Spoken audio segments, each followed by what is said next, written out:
Hello and welcome to IMARC's Talk It Forward Dialogue, which is a new session at IMARC about having the challenging conversations that the mining industry needs to take itself forward. My name's Sefton Darby. I have the pleasure of being IMARC's interviewer for this virtual discussion, and I will also be the facilitator of the corresponding keynote panel discussion that will be held at the IMARC event between the 31st of January and the 2nd of February in Melbourne. IMARC itself is a collaboration of AustMine, AusIMM, the Victorian Government, and Mines and Money. I'd like to start by acknowledging the traditional owners of the land on which we're meeting, which in my case in Sydney is the Gadigal people. So I would like to pay my respects to their elders, past, present and future, and to the Aboriginal elders who may be joining us through other communities online. These Talk It Forward conversations are something a bit different for IMARC.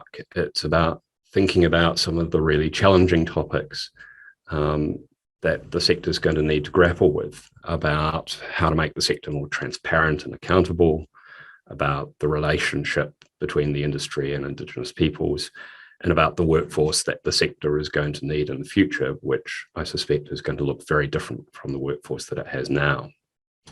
And I'm incredibly lucky to have a really exciting set of extraordinary leaders joining me in these conversations, leaders from outside of the mining industry, like today's guest, Professor Lisa Harvey-Smith, who is an award-winning astrophysicist, professor at University of New South Wales, and a member of the Australian Government Space Agency Advisory Group, amongst others.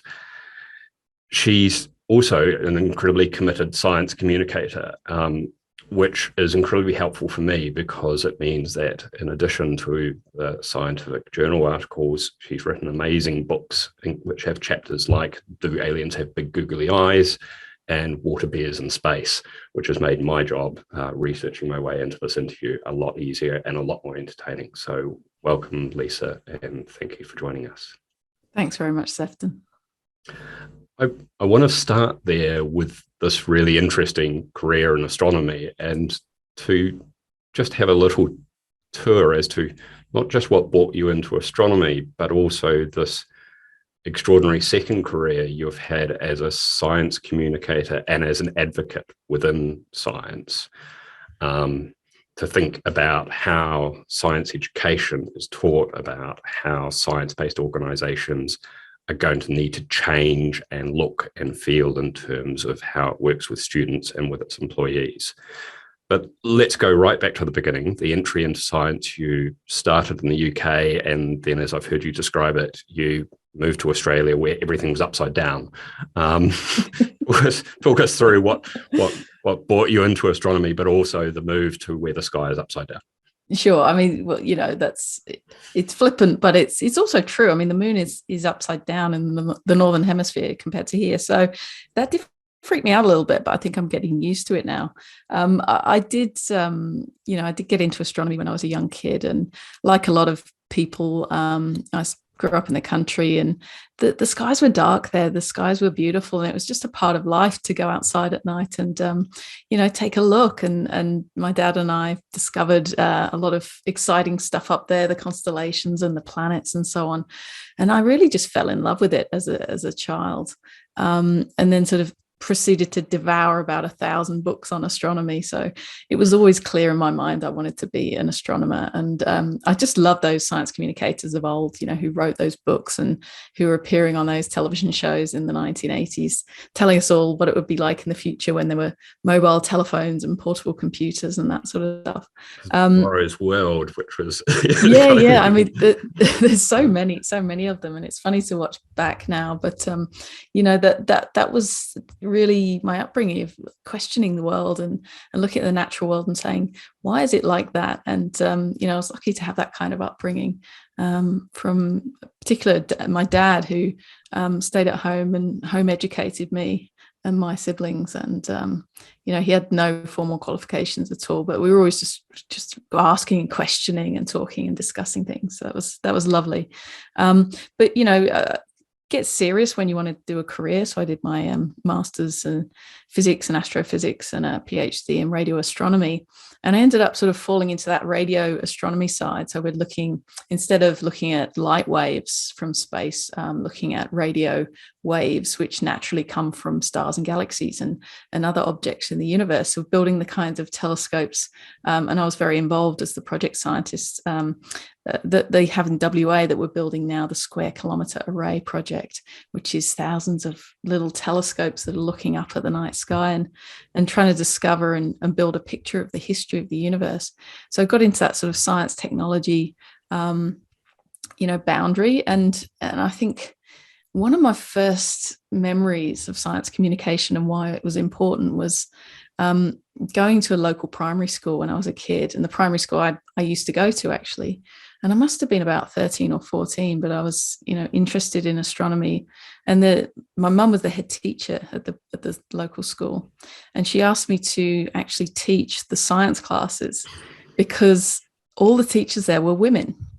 And they had grown up in the 1940s and 50s, and they were not taught any science in those days. So it just goes to show, even one generation before me, women were not even allowed to study science at school.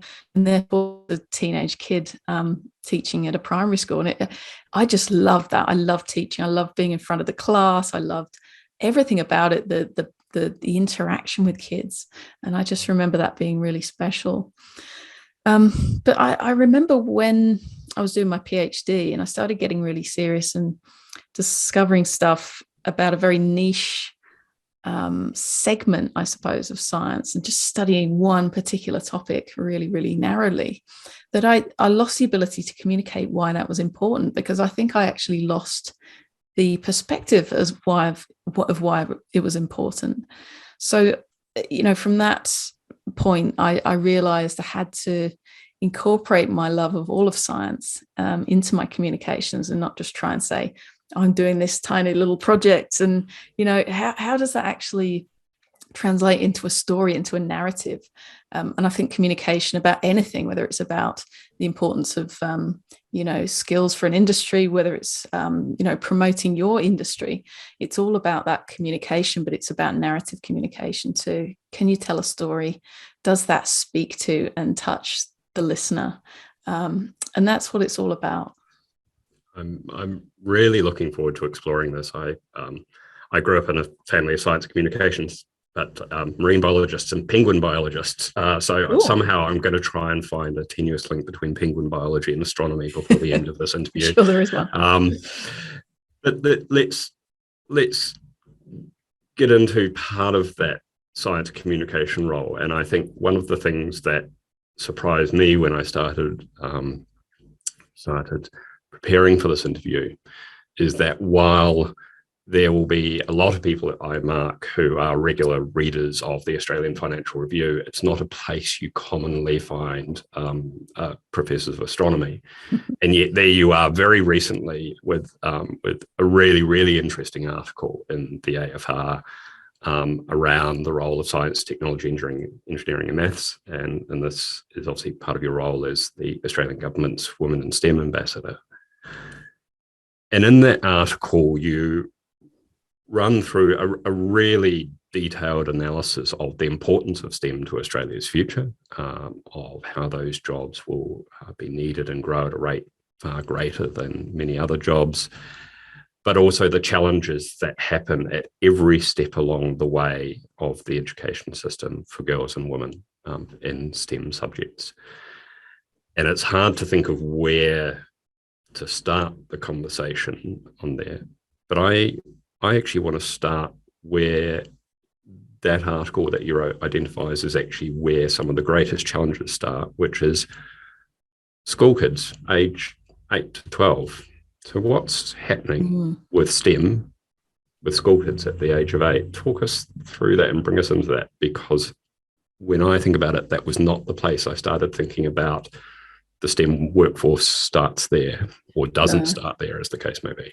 That's it. And it actually starts, social science researchers have found that the differences in the types of work that young kids are interested in or believe that they will potentially go into starts at about the age of 2 or 3. So what we're bombarding kids with from a young age is particular ideas and messages about the world and what types of things are suitable for them.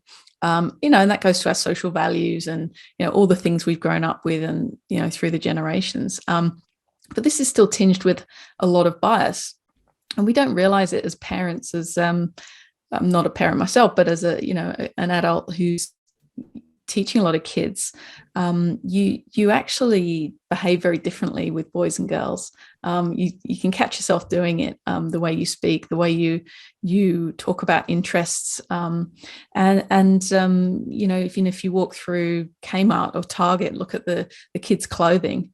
Is it emblazoned with dinosaurs and NASA uniforms and that sort of thing? It's the boys section, it's unicorns and fairies and stuff. And, you can talk all day about the social science of it, but we find that at primary school, kids are already deciding the types of careers that they think will suit them. And that's very much affected by, of course, our society and what they see out there. I'm from a generation where you see a woman who's a bus driver and you're still slightly surprised because we've just gone through such a transformation in our workforce. We still don't see a lot of women going into the trades, particularly the STEM trades, the electrical, and fitting and that kind of stuff is really, really important for our economy. We don't see women going into engineering in large numbers, in particular, the types of engineers that we really need for the fastest growing industries. And I think there's just this kind of general mismatch between the type of education we're giving our kids and what we need in the workforce. And this is just starting at a young age. So we're running some campaigns. One is called Future You, which is a website for primary school age children. And it really tries to show a lot of role models and to show young people the good that can be done with STEM in the world, because young people are very altruistic, and in particular girls statistically are more interested in the types of careers that in the future they can demonstrate will show a social impact and a positive social impact. This is particularly important for recruiting, I think, in the mining and resources industry. Young people in particular are very drawn towards positive social impact. And I think people are starting to realize that in recruiting. And you've seen that in, for example, the army or the forces. They've started to do a lot more work around that in their recruiting.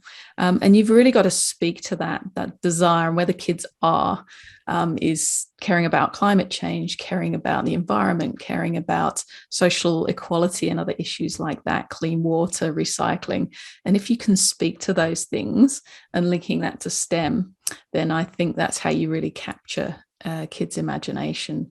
And what flows on from that is a workforce that potentially has the capability to transform our economy and grow it in ways that we just currently don't see because of this real mismatch between even degrees in STEM, science degrees at university, and the types of skill sets we need in the workforce. As someone who was in Kmart shopping for his young daughter on the weekend, I'm now mortified and thinking you're right, you can literally navigate your way through Kmart almost by colour and by implied profession in just large chunks of the store. I'll never look at Kmart the same way ever again. And I'll tell you what, I had to stop making my book covers blue. Because it's a really subtle thing, but there is a lot of research around these implied sort of labels almost that we give things. I've got 2 of your books, and the first one I got was blue and the most recent one's yellow, so I can see the transition and the design. So let's I wanted to start at that front end around what's happening at that very young age. But then I want to go to the very far end, and in that article in the AFR and in other conversations you've talked about, even if you have women entering science education, STEM education, and then often change to other disciplines. And then even when women enter a kind of a STEM organization in the workforce, they very often don't stay. And so just at a time that this is part of the workforce that really needs to be grown and invested in, at the other end, in the workforce, there's this extraordinary challenge and extraordinary, things that are going on in the workplace that is stopping people from staying in STEM and stopping women from staying in STEM. So talk us through that, because I think there are probably some obvious ones, but also some less obvious barriers there. Yeah, I mean, you're right, this is extraordinary seesaw. And in my role as the Australian government's Women in STEM ambassador, very much focused on not just the pipeline of young people coming into STEM, but addressing the issues of attrition and why women, after huge survey of, thousands of people going through the pipeline, showed that only 1 in 10 female STEM graduates were working in STEM after 3 years. It's a devastating number. One in 5 men. So it's, twice the rate of attrition as men. I mean, sometimes that's natural. You do a degree in a scientific subject and you go and work in banking or in an industry. That's fine. That's, that's normal. But there being a huge disparity, between men and women, it's a challenge. And, I instinctively know the reasons for that as a woman who's worked in a stacked industry of physics and astrophysics, but also, there's a lot of research around what these reasons are. There is, of course, the very sort of tenuous term of culture and what that means. And if you break down culture of a company, it's sort of the norms, the I guess the dominant unspoken rules about the types of engagements you have in a workplace. And really what it means is that if you don't look like the average person, how are you going to have a good time? Or are you going to feel excluded? Are you going to feel maybe that you don't fit in? Are you going to experience aggressions, microaggressions, or significant discrimination, harassment, that sort of thing? And of course, sexual harassment is a huge issue in workplaces, has been literally forever, and really takes a lot of seriously well-planned commitment to improve workplaces for women for those reasons too.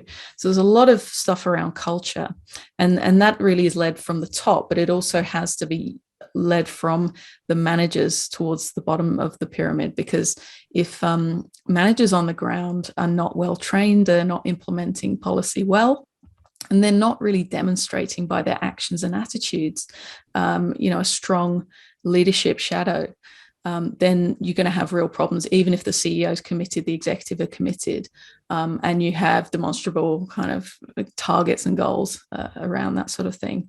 So what's it like on the ground? It's almost like that show Mystery Diners. You go in and we all know it's set up, but you go in and you're the boss, and you hide yourself as an employee or a customer, and you go in and you actually see what it's like for someone else. And if you are an exec or a senior manager, and imagine what it's like for, maybe somebody of a culture that isn't the dominant culture, or, maybe a woman in a male dominated industry, or vice versa. Men in female dominated industries, I'm sure, have, difficulties too. So really it's that kind of segregation that causes problems. But it's also company policy as well, simple stuff, right? I've done extensive consultations with people in the mining and resource industry in WA in particular. I did a big tour of the Goldfields region. I visited a large number of mine sites and spoken to people. And a lot of the guys were actually saying, my wife or partner has had a baby recently. I really want to be involved. Like, these are guys in their 20s, they're FIFO workers, or they might be local.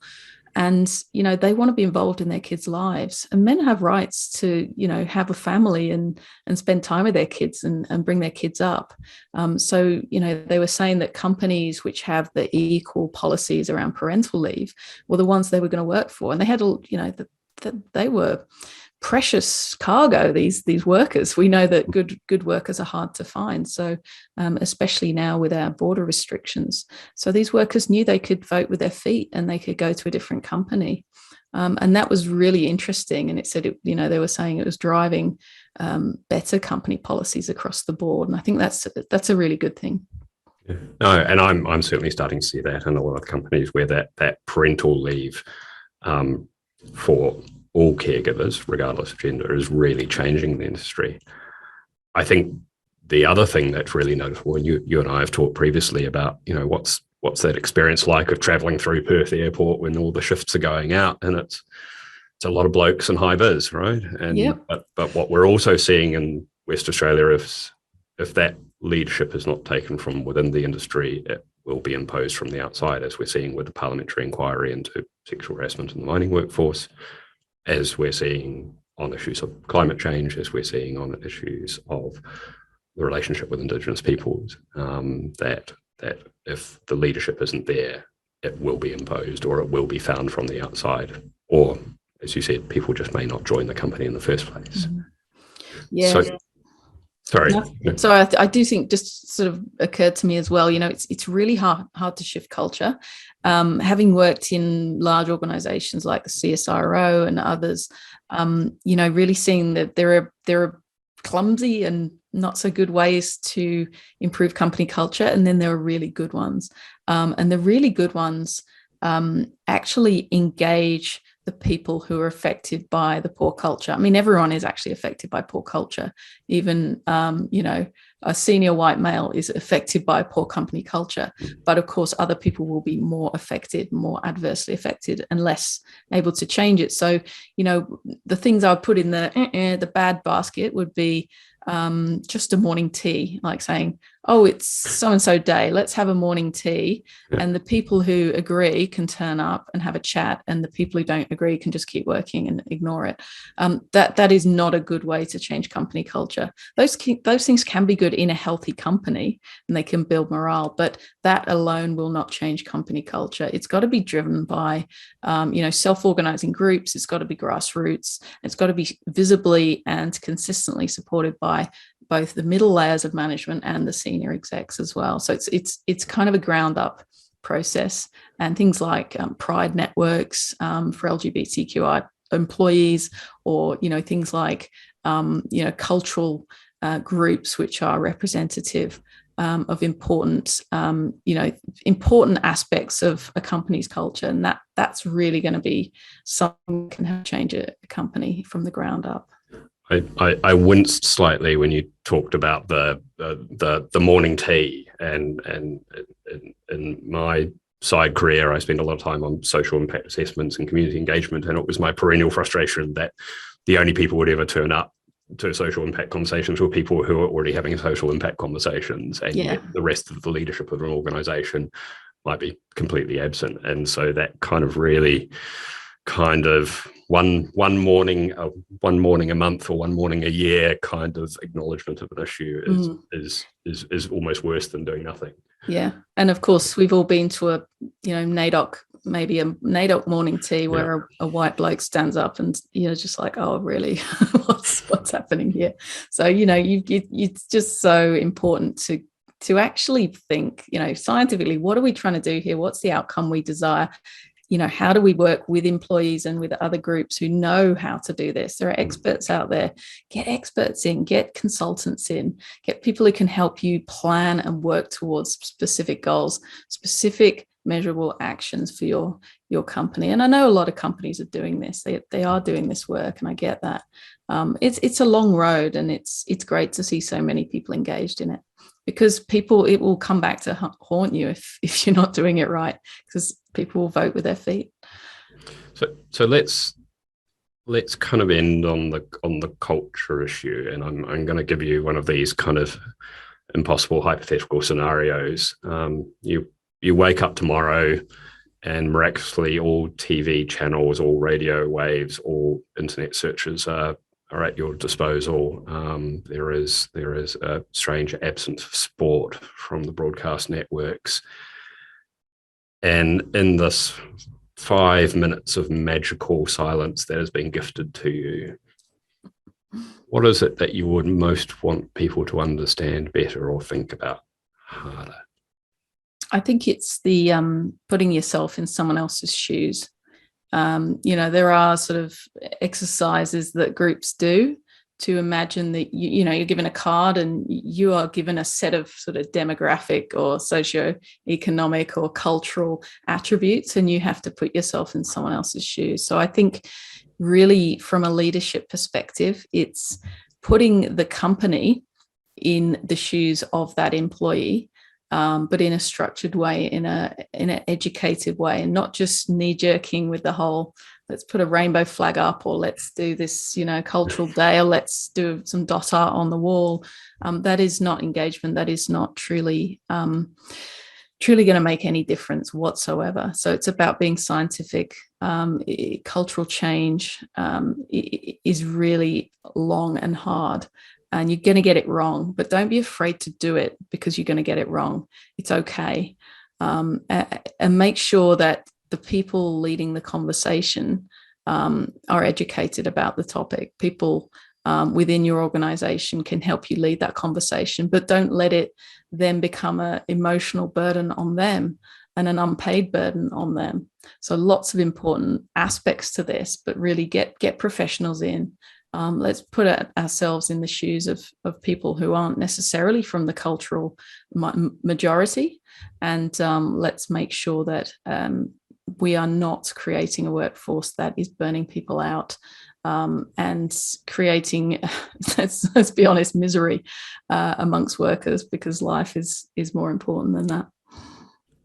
And it's a profoundly unsettling moment, having to put yourself in someone else's shoes. We talk about this in the social impact space, about being okay with being uncomfortable, of being in this kind of quite vulnerable place. That's it. And it's really, really hard. Yeah, absolutely. And then, it's the too hard basket. Yeah, exactly. If you have a too hard basket, it should have transparent sides, and you should be able to look at it regularly. So it's part of your planning, it's part of your strategy, it's part of your policies, and revisiting this stuff regularly, having a reconciliation action plan, having things. I always say, if you can measure it, you're going to do it. It's got to be in your plans. This has got to be a sort of a business as usual, just like health and safety has become. It's a business as usual important element of your company strategy, and that's what inclusion has to be. And I think that's an incredible parallel for the mining industry, because health and safety in the industry went through that moment of realizing that it wasn't just about a series of engineering fixes, but actually that people would stop being injured and stop being killed on workplaces if the culture changed, rather than just if the engineering fixes were right. Absolutely right. And it can't be fixed from the outside. And it's the same thing, reporting near misses, reporting and learning from having conversations is very important. So it's about education, like everything. It's about continual education and learning. Lisa, I'm really looking forward to the panel next year. I'm really looking forward to you joining us then and discussing this more. If people want to find out more information about that panel, about you, they can find that information on the IMARC website at imarcglobal.com. It's going to be a pretty extraordinary discussion, actually. So joining you on the panel will be Yorta Yorta Indigenous leader Ian Ham from the First Nations Foundation, and the Right Honourable Helen Clark, former Prime Minister of New Zealand, the former administrator of the United Nations Development Programme. So it's going to be a really extraordinary conversation across all of you, and I'm really looking forward to that. Thanks for joining us. Thanks, Sefton.